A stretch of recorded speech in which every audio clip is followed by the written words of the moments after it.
In May of 2015, my brother Prashant passed away. And a few weeks later, Beau Biden passed away.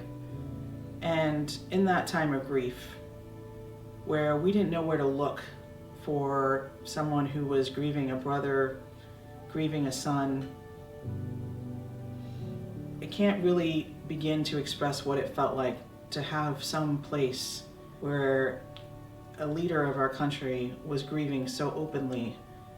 We had this thing in common, which was that we were all, for the next couple of years, in a time of grief.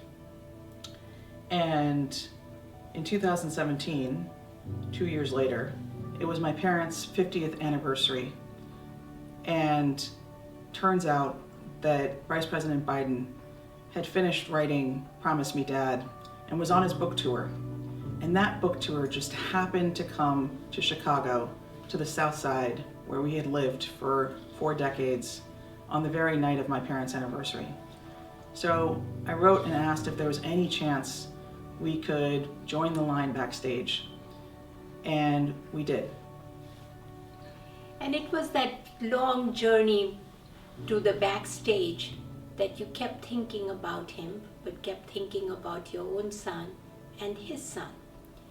And when I reached, I said to him, I lost my son 2 weeks before Beau died. And he looked at me and he said, it was a very hard journey. Nothing can change. Nothing can bring them back. And I said, yes. And then he gave me a hug. But more than that, that warmth that he extended was so comforting. When he went on stage, when he was asked why did he write his book, and he said, backstage I met a couple who had lost their 42-year-old son. It is for people like them that this book has been written. It's our feelings, it's our thoughts, and our ways of grieving. You know, I don't remember that much getting up to him. And all he did was put his arm around my waist. He didn't have to say anything. Because you look into a father's eye who had the same experience you had. And in his eyes I could see pain, hope, and that was most comforting to me. Because when our son died, we had no time. At 6:59 he was alive. 5 minutes later he was dead. And we had no time to prepare for that. And therefore, to think about hope, to think about going on with life, you have to find someone. And you know, there are leaders. And there are people who go through this kind of journey with you. But some journeys are special. When you have people like Mr. Biden look into your eyes. You know, one more thing. The book is Promise Me Dad. My speech at his funeral, my son's funeral, Prashant's funeral, was my promise to him. What a connection, you know. I was promising him.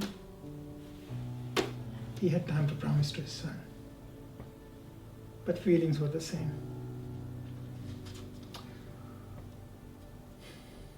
So a few weeks after that 50th anniversary event in Chicago, I was in Washington, and I was in the Kennedy caucus room in the Senate. And it was the day that Doug Jones, the senator from Alabama, was being invested. And the vice president had come in to congratulate Senator Jones. And after a ceremony, he was walking out. And something came over me, and I wanted to go up to him and thank him for spending those minutes with you backstage and for talking about our family on stage. And most of all, for being part of this journey with us for all of those years. And so I walked up to him and I said, Vice President, you probably don't remember this or me, but I wanted to thank you. And all of a sudden he just stops and he walks over to me and he says, I remember. He said, "How are your parents? How are the holidays? The holidays are really hard." He's like, "How are they doing?" And then he said, "Please tell them that I'm thinking about them." That was January 5th of 2018. And probably around the exact same time he was saying that to me, my mother was here in Chicago and she had a heart attack. And what it meant for me to be able to come that next day into the hospital and say, "Mom, the vice president is thinking of you."